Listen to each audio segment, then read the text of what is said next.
déplacement à Berne pour parler du nucléaire sur l'invitation de Roger Nordman, qui est membre du Parti Socialiste et conseiller national au Parlement fédéral.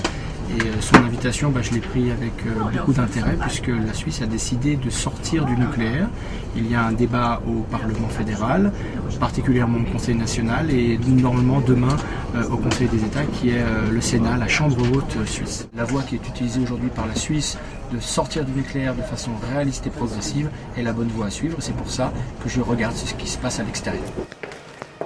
C'était évidemment important pour le débat sur le nucléaire. Tout de suite après cette catastrophe au Japon, on a changé notre stratégie. La stratégie par le passé, c'était pas de nouvelles centrales nucléaires. On avait déjà travaillé ensemble depuis des années. Après Fukushima, c'était clair. On veut arrêter l'énergie nucléaire. En Suisse, on veut pas de prolongement. On veut vraiment un changement majeur dans la politique d'énergie et on a travaillé intensément en interne pour trouver une politique commune.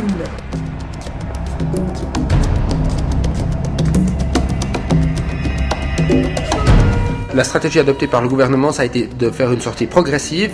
Successivement, au fur et à mesure qu'ils arrivent en fin de vie, on éteint les réacteurs et on les remplace par du courant vert.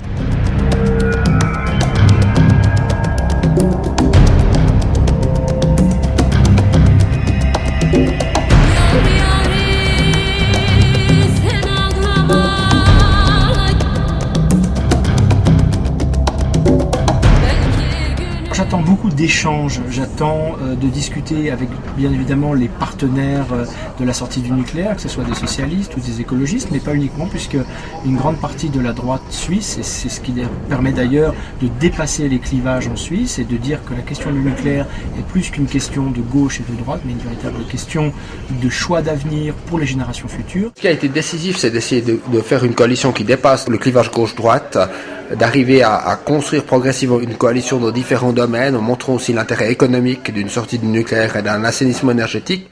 Voilà ce que j'ai envie d'apprendre ce week-end, c'est comment et quelle méthode a été utilisée pour la sortie du nucléaire suisse.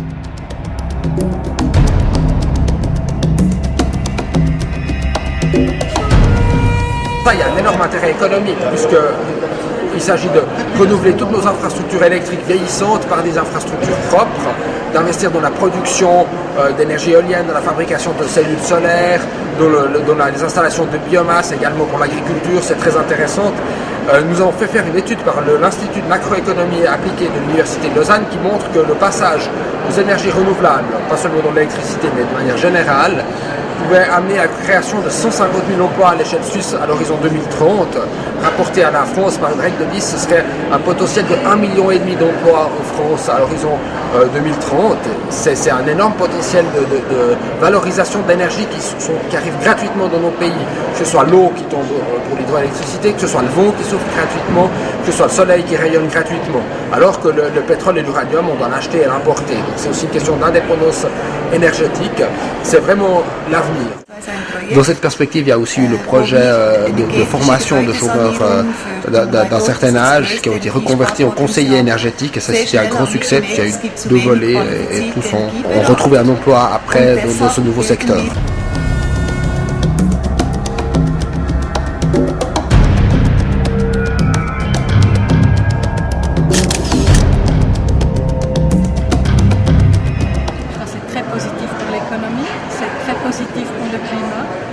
C'est très positif pour l'indépendance de notre pays parce que le solaire on l'a chez nous et l'eau on l'a chez nous. Alors je crois que ça nous rend plus indépendants du reste du monde. Et puis en plus, je crois que c'est l'innovation qui va dans ces technologies, dans les énergies renouvelables.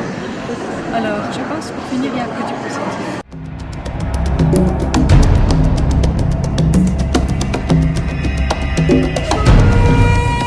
Les pays vont être appelés à revoir quelque part leur copie et à s'orienter vers les énergies renouvelables. Et je pense que les nouvelles technologies permettent vraiment de miser entièrement sur les énergies renouvelables, associées évidemment à une utilisation plus parcimonieuse de l'énergie.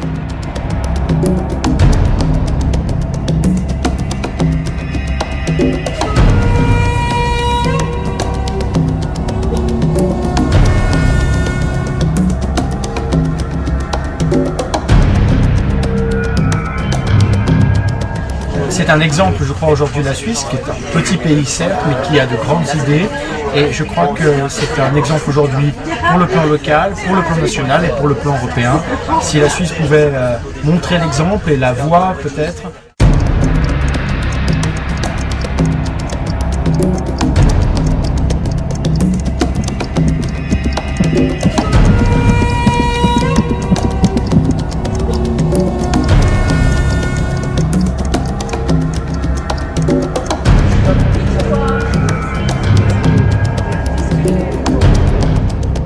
De sortie du nucléaire ont été acceptées par une très large majorité du Conseil des États, donc du Sénat. C'est une excellente journée, c'est un moment historique. Maintenant, il y a les deux chambres du Parlement et le gouvernement qui veulent sortir du nucléaire et passer aux énergies renouvelables, à l'efficacité énergétique. Un grand jour pour la Suisse. Je suis ravi et très fier.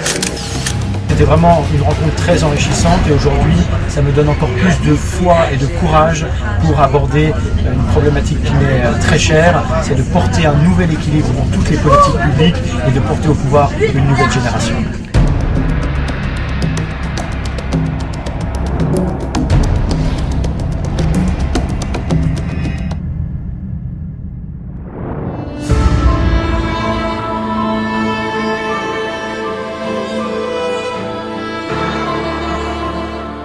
J'ai depuis très longtemps l'ambition de contaminer, mais dans le bon sens du terme, les idées du Parti socialiste avec les idées de la sortie du nucléaire.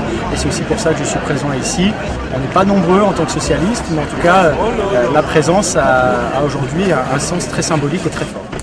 Aujourd'hui, combien de personnes sont intérimaires dans le nucléaire? Alors là, c'est d'autant plus grave, parce qu'on leur fait prendre des risques considérables, qu'on n'en parle pas, et que derrière tout cela, eh bien, nous, on continue à consommer de l'énergie sans être capable de dire qu'à un moment, on est en train de créer de la mort. La première chose, c'est de ne pas renouveler le contrat pendant 10 ans pour l'exploitation de la centrale du Bugey. Donc en gros, c'est arrêter la centrale du Bugey.